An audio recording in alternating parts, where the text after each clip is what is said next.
Pemirsa Mozaik Islam, sebuah peristiwa mengerikan sebagai pertanda datangnya kiamat dipastikan akan terjadi, yakni datangnya makhluk Allah Subhanahu wa Ta'ala yang suka membuat keonaran, Ya'juj dan Ma'juj. Ada pendapat yang menyebutkan bahwa Ya'juj dan Ma'juj adalah dua suku bangsa anak cucu Nabi Adam alaihissalam, keturunan Yafits bin Nuh. Mereka memiliki kekuatan sebagai perusak dan penghancur kehidupan di muka bumi dan akan muncul di akhir zaman. Dalam Al-Quran Surat Al-Kahfi dikisahkan Zulkarnain, seorang raja besar pada masa lalu telah mengurung Ya'juj dan Ma'juj di sebuah lembah di antara dua gunung tinggi dengan membangun dinding penghalang yang terbuat dari besi dan tembaga. Allah Subhanahu wa Ta'ala berfirman, Zulkarnain berkata, "Ini dinding adalah rahmat dari Tuhanku, maka apabila sudah datang janji Tuhanku, dia akan menjadikannya hancur luluh, dan janji Tuhanku itu adalah benar. Kami biarkan mereka di hari itu bercampur aduk antara satu dengan yang lain, kemudian ditiup lagi sangkakala, lalu kami kumpulkan mereka itu semuanya." Al-Quran Surat Al-Kahfi ayat 98 dan 99. Apakah dinding yang dibangun oleh Zulkarnain adalah tembok besar Cina? Terdapat banyak perbedaan antara dinding yang dibangun Zulkarnain dan tembok besar Cina. Pertama, dinding Ya'juj dan Ma'juj dibangun oleh Zulkarnain untuk menahan serangan Ya'juj dan Ma'juj, sedangkan tembok besar Cina dibangun oleh para kaisar Cina untuk melindungi kerajaan mereka. Kedua bahan baku dinding Ya'juj dan Ma'juj, sebagaimana yang disebutkan dalam Al-Quran, adalah besi dan tembaga, sedangkan bahan baku tembok besar Cina adalah batu bata dan perekat. Ketiga, dinding Ya'juj dan Ma'juj dibangun di antara dua gunung untuk menutup mulut lembah yang menjadi satu-satunya jalan di antara keduanya. Sedangkan tembok besar Cina dibangun di puncak-puncak gunung untuk menutup banyak jalan dan memanjang ribuan mil dari timur sampai barat Cina. Keempat, dinding Ya'juj dan Ma'juj tidak dapat ditembus kecuali atas kehendak Allah Ta'ala di akhir zaman nanti. Sedangkan tembok besar Cina sudah rapuh dan ambruk di beberapa titik. Jadi jelaslah tidak ada hubungan antara dinding Ya'juj, Ma'juj dan tembok besar Cina. Lantas, di manakah letak dinding tepat di mana Zulkarnain mengurung Ya'juj dan Ma'juj? Sebagian ahli tafsir berpendapat, dinding Ya'juj dan Ma'juj dibangun di antara daerah Kaukasus antara Laut Hitam dan Laut Kaspia. Wilayah ini ada di antara perbatasan Georgia dan Rusia yang penuh pegunungan tinggi dan lembah curam. Kawasan ini dikenal dengan Ngarai Daryal. Lembah ini tegak berdiri seolah-olah diapit oleh dua buah dinding yang sangat tinggi. Hal ini menjadi bukti keberadaan dinding Ya'juj dan Ma'juj. Tempat itu pun tercantum pada peta-peta Islam maupun Rusia. Beberapa penelitian mengenai dinding Ya'juj dan Ma'juj sudah pernah dilakukan. Ibnu Katsir menyebutkan kisah tentang upaya sejumlah penguasa untuk menemukan dinding penghalang Ya'juj dan Ma'juj. Di tahun 842 Masehi, Khalifah Bani Abbasiyah Al-Watsid mengutus sebuah tim ekspedisi untuk mencari dinding yang dibangun Zulkarnain. Khalifah meminta tim ekspedisi ini untuk melukiskan kepadanya mengenai ciri-ciri dinding penghalang tersebut. Tim ekspedisi melihat bangunan dinding penghalang yang terbuat dari besi dan tembaga yang memiliki sebuah pintu sangat besar selebar 137 meter dengan banyak gembok yang besar pula. Dinding tersebut sangat besar, tinggi, dan kokoh, tidak dapat ditembus dan tidak dapat dipanjat. Begitu pula pegunungan yang mengelilinginya. Dinding yang dibangun Zulkarnain pernah dilihat oleh seorang sahabat Nabi. Dalam suatu riwayat Bukhari dikisahkan, seorang penduduk Madinah pernah berkata kepada Nabi Shallallahu Alaihi Wasallam, "Aku pernah melihat dinding itu menyerupai selendang lurik." Nabi pun menjawab untuk membenarkan ciri-ciri tembok yang dilihat pria itu, "Engkau benar, sudah melihatnya." Ya'juj Ma'juj merupakan manusia dengan sifat-sifat manusia biasa. Hanya saja, pada masa kekuasaan Zulkarnain, mereka adalah kaum yang suka membuat kerusakan di muka bumi. Sehingga orang-orang pada masa itu meminta kepada Zulkarnain untuk membangunkan dinding pembatas antara mereka dengan Ya'juj dan Ma'juj. Hal ini bertujuan agar Ya'juj dan Ma'juj tidak bisa sampai ke tempat tinggal mereka dan membuat kerusakan di negeri mereka. Permintaan tersebut dikabulkan oleh Zulkarnain. Zulkarnain merupakan raja yang soleh. Ia membangun dinding penghalang itu secara sukarela dan hanya mengharap pahala dari Allah Subhanahu wa Ta'ala.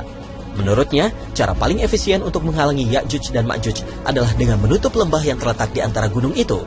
Zulkarnain kemudian menatap potongan besi di antara kedua gunung tersebut, menuangkan tumpukan tembaga cair agar besi itu saling menempel satu sama lain dan menjadi sekokoh gunung. Dengan demikian, Ya'juj dan Ma'juj tidak dapat naik ke atasnya dan tidak pula dapat melubanginya karena ketebalan dan kekuatan dinding itu. Dengan dinding yang megah dan kuat ini, Zulkarnain berhasil menutup jalan Ya'juj dan Ma'juj. Ciri utama Ya'juj dan Ma'juj adalah perusak. Jumlah mereka sangat besar, 1 dibanding 1000, hingga ketika mereka turun dari gunung seakan-akan air bah yang mengalir. Rasulullah Shallallahu Alaihi Wasallam berkhutbah dalam keadaan jarinya terbalut karena tersengat kalajengking. Beliau bersabda, "Kalian mengatakan tidak ada musuh, padahal sesungguhnya kalian akan terus memerangi musuh sampai datangnya Ya'juj dan Ma'juj. Lebar mukanya, kecil sipit matanya, dan ada warna putih di rambut atas. Mereka mengalir dari tempat-tempat yang tinggi, seakan-akan wajah-wajah mereka seperti perisai." Hadis riwayat Ahmad. Ya'juj Ma'juj adalah sekelompok manusia yang akan melakukan kerusakan di muka bumi. Isyarat ini sudah dituturkan oleh Rasulullah Sallallahu Alaihi Wasallam. Seperti dikisahkan Zainab binti Jahsyin bahwa Nabi bangun dari tidurnya seraya berkata, "La ilaha illallah, celakalah orang-orang Arab karena keburukan yang telah dekat. Telah terbuka pada hari ini dari dinding Ya'juj dan Ma'juj seperti ini." Dan Sufyan seorang perawi melingkarkan tangannya dalam bentuk angka 10. Kemudian saya Zainab berkata, "Ya Rasulullah, apakah kita akan binasa meskipun bersama kita ada orang-orang soleh?" Beliau menjawab, "Ya, ketika al-khabats, kemaksiatan semakin banyak jumlahnya." Hadis riwayat Ahmad, Bukhari, dan Muslim. Rasulullah Shallallahu Alaihi Wasallam sudah mengabarkan bahwa pada akhir zaman setelah turunnya Isa bin Maryam, Ya'juj dan Ma'juj akan keluar dan menyebar ke seantero dunia. Lantas Ya'juj dan Ma'juj akan mengepung Nabi Isa beserta kaum mukminin di Gunung Tursina. Pengepungan ini membuat kaum mukminin menjadi sangat tertekan dan ketakutan. Setelah Nabi Isa alaihissalam dan kaum muslimin berdoa, Allah Subhanahu wa Ta'ala kemudian mengirimkan kepada Ya'juj dan Ma'juj sejenis ulat yang akan menembus leher mereka dan membinasakan mereka semua. Akhirnya, mereka seluruhnya mati sekaligus dengan kondisi yang sama. Dan sesungguhnya, setiap hari dari dulu hingga kini, Ya'juj dan Ma'juj selalu berusaha melubangi dinding yang mengurung mereka. Rasulullah Shallallahu Alaihi Wasallam bersabda, tapi mereka terus melubanginya dan akhirnya berhasil keluar menyerbu manusia. Mereka mengeringkan air dan orang-orang berlindung di benteng-benteng. Mereka melepaskan anak panahnya ke langit, lalu anak-anak panah itu kembali dengan berlumuran darah. Mereka berkata dengan sombong, "Kita telah mengalahkan penduduk bumi dan langit." Kemudian Allah mengirimkan sejenis ulat pada tengkuk mereka hingga mereka mati. Hadis riwayat Tirmizi, Ibnu Majah, dan Ahmad. Keberadaan tentang di mana lokasi tepatnya dinding Ya'juj dan Ma'juj memang masih terus diteliti dan diperdebatkan. Kebenaran memang mutlak dari dan hanya milik Allah Ta'ala. Semoga saja gambaran tentang keberadaan dinding penghalang Ya'juj dan Ma'juj ini dapat menjadi peringatan bagi kaum mukminin.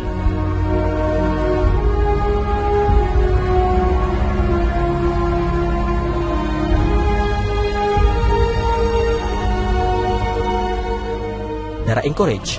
Wanita yang akhirnya dideportasi ke Taiwan tanpa bayinya ini sengaja menyembunyikan fakta bahwa ia sudah memasuki 36 minggu masa kehamilan. Ia sengaja menyembunyikan hal itu agar anaknya lahir di tanah Amerika Serikat dan otomatis menjadi warga negara negeri Paman Sam itu.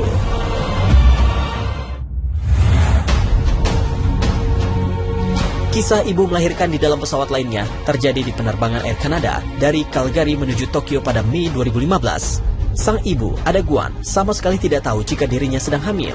Awalnya ia merasakan sakit pada perutnya. Kemudian ia dipindahkan ke bagian kelas 1.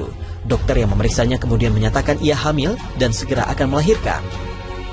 Dengan bantuan dokter dan para pramugari, Guan melahirkan seorang bayi perempuan di ketinggian 35.000 kaki wilayah Rusia. Sang ayah Wesley Branch, warga negara Kanada, terlihat kaget namun bahagia sambil menggendong putrinya Chloe. Ibu Wesley, Sandra Branch, yang dikabari soal ini juga turut terkejut ketika tiba-tiba Wesley mengabari bahwa ia menjadi seorang nenek. Selain di pesawat, kisah ibu melahirkan dapat terjadi di bus. Seperti yang terjadi di Provinsi Sichuan, Tiongkok pada Desember 2012. Wang Liang, seorang ibu berusia 39 tahun kala itu, melahirkan di dalam bus. Kamera CCTV merekam detik-detik di mana sang ibu berjuang melahirkan sang bayi. Hal ini disaksikan anaknya berusia 3 tahun yang duduk di sebelahnya. Penumpang lainnya pun akhirnya turut membantu, sementara sang supir bus melaju dengan kecepatan tinggi menuju rumah sakit di Chengdu, Provinsi Sichuan, Tiongkok. Sang bayi laki-laki berbobot kurang lebih 4 kg, dan sang ibu dilaporkan dalam kondisi sehat, walau proses melahirkannya menimbulkan drama di bus. Lagi-lagi di Tiongkok terjadi proses kelahiran di bus yang cukup mendebarkan. Kali ini terjadi di Haining City, Provinsi Zhejiang pada September 2015. Kamera CCTV menunjukkan perjuangan sopir bus beserta penumpangnya untuk membantu proses persalinan sang ibu. Awalnya sang ibu merintih kesakitan di tepi jalan, sembari sang suami mencoba menelepon ambulans karena tak berhasil sampai di rumah sakit dengan sepeda motor mereka. Sopir bus pun menepi dan sang ibu dimasukkan ke dalam bus. Sopir pun melaju dengan kecepatan tinggi menuju rumah sakit terdekat. Namun bayi berhasil lahir dengan selamat di dalam bus sebelum sampai rumah sakit. Dengan kondisi yang sangat kritis, sang ibu akhirnya meninggal dunia. Kisah ibu melahirkan di dalam pesawat lainnya terjadi di Calgary, Menuju Tokyo pada Mei 2015. Sang ibu, Ada Guan, sama sekali tidak tahu jika dirinya sedang hamil. Namun bayi berhasil lahir dengan selamat di dalam bus sebelum sampai rumah sakit. Video pun diakhiri dengan sampainya bus tersebut di rumah sakit dan sang ibu beserta bayinya dibawa oleh para perawat keluar dari bus. Pemirsa, perjuangan seorang ibu begitu luar biasa. Kisah-kisah perjuangan seorang ibu yang melahirkan anaknya di dalam kendaraan umum yang kami ulas tadi hendaknya menjadi sedikit gambaran betapa cinta seorang ibu pada anaknya begitu luas, sehingga rela mempertaruhkan nyawa melahirkan di tempat yang terbilang tidak nyaman dan sembari menahan sakit. Allah Subhanahu wa Ta'ala berfirman, "Dan kami perintahkan kepada manusia agar berbuat baik kepada kedua orang tuanya. Ibunya telah mengandungnya dengan susah payah dan melahirkannya dengan susah payah pula. Masa mengandung sampai menyapinya selama 30 bulan, sehingga apabila dia anak itu telah dewasa dan umurnya mencapai 40 tahun, dia berdoa, 'Ya Tuhanku, berilah aku petunjuk agar aku dapat mensyukuri nikmat-Mu yang telah Engkau limpahkan kepadaku dan kepada kedua orang tuaku, dan agar aku dapat berbuat kebajikan yang Engkau ridhoi. Dan berilah aku kebaikan yang akan mengalir sampai kepada anak cucuku. Sungguh, aku bertobat kepada Engkau, dan sungguh aku termasuk orang Muslim.'" Surat Al-Ahqaf ayat 15. Kita sebagai hamba Allah Subhanahu wa Ta'ala juga hendaknya membantu seorang ibu yang akan melahirkan. Tidak hanya suami, namun juga orang di sekitar sang ibu. Islam mengajarkan peran suami saat istri hamil begitu besar, karena penderitaan yang dirasakan oleh sang istri ketika hamil, mulai dari mual, mudah lelah, dan sakit kepala, akan terasa ringan ketika sang suami turut serta meringankan beban istri. Karena Allah Subhanahu wa Ta'ala menitipkan amanat untuk kedua orang tua, yaitu suami dan istri. Suami hendaknya selalu siap siaga ketika istri yang sedang hamil membutuhkannya, sehingga ketika tiba saatnya melahirkan, sang ibu dan bayi dapat selamat. Hendaknya kisah pilu Siti Aminah menjadi pelajaran berharga, agar tidak terjadi lagi di kemudian hari. Menurut Kepala Dinas Kesehatan DKI Jakarta, Kusmedi Priharto, Siti Aminah seharusnya sudah dimasukkan ke rumah sakit sejak Rabu 20 Juli 2016. Namun karena sang suami yang berprofesi sebagai tukang ojek ingin bekerja malam itu, rencana tersebut ditangguhkan. Akibatnya sayang sungguh sayang, istri tercinta dan bayi harus meninggal dunia karena telat mendapat pertolongan.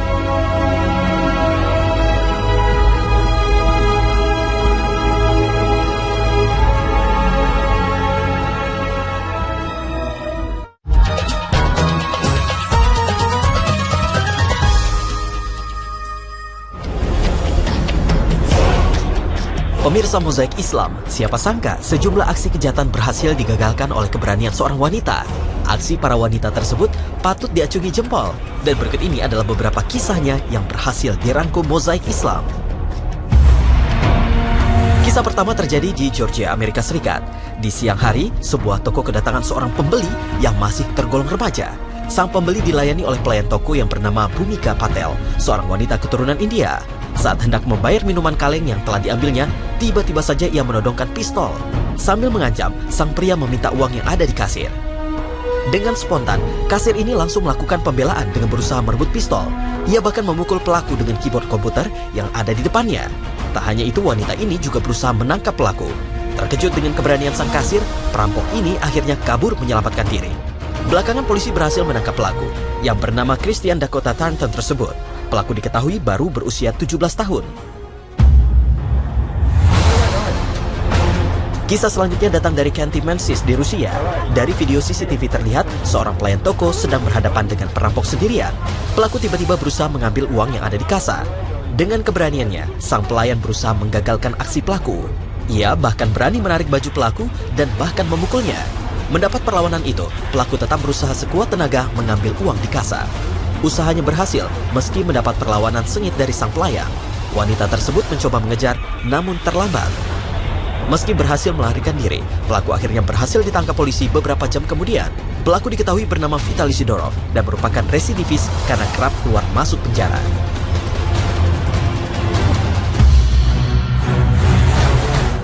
Lain lagi dengan aksi wanita yang satu ini. Dalam rekaman CCTV, ia menunjukkan kemampuan bela diri hingga berhasil melumpuhkan perampok. Peristiwa ini terjadi pada tanggal 5 Juli 2013 lalu di sebuah lorong stasiun bawah tanah. Saat memainkan perampok itu tak berdaya dan jatuh mengerang kesakitan. Gadis yang tidak diketahui namanya itu lalu segera mengambil handphone dan tasnya dan berlalu meninggalkan perampok. Kali ini keberanian ditunjukkan seorang gadis kecil yang baru berusia 7 tahun. Saat itu bocah bernama Brittany Baxter berteriak dan melarikan diri dari percobaan penculikan di sebuah supermarket. Saat kejadian, Brittany sendirian di bagian mainan anak-anak, sedangkan ibunya tengah berbelanja di bagian lain. Saat sedang sendirian, tiba-tiba saja seorang pria memegangnya dan berusaha membawanya keluar toko. Bocah yang masih duduk di kelas 2 sekolah dasar itu rupanya sangat berani. Ia langsung berteriak dan menendang si penculik. Perlawanan yang diberikan Britney rupanya efektif dan membuat pelaku ketakutan. Ia pun melepaskan Britney dan langsung melarikan diri. Polisi berhasil membekuk si penculik kurang dari 1 jam setelah kejadian.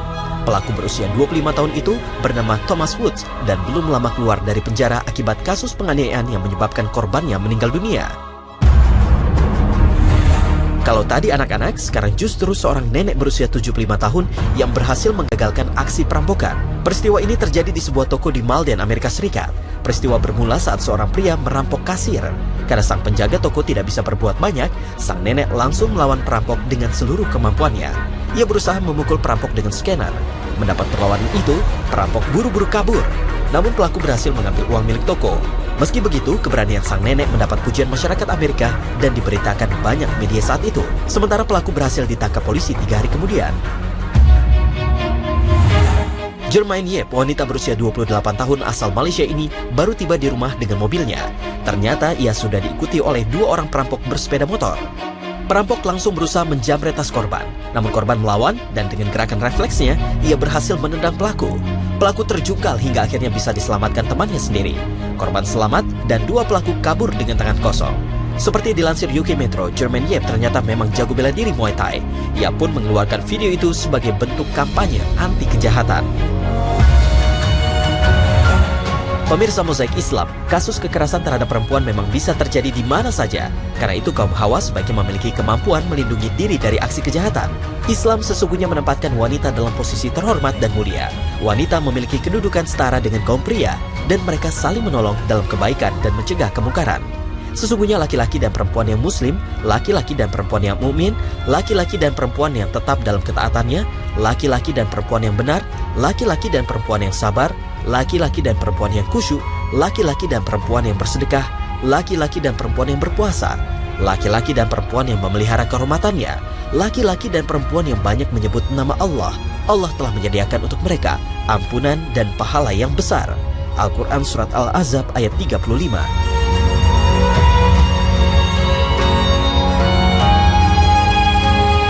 Selain kemampuan untuk menjaga dan membela diri, kaum wanita sebaiknya juga mampu menempatkan diri dengan sewajarnya.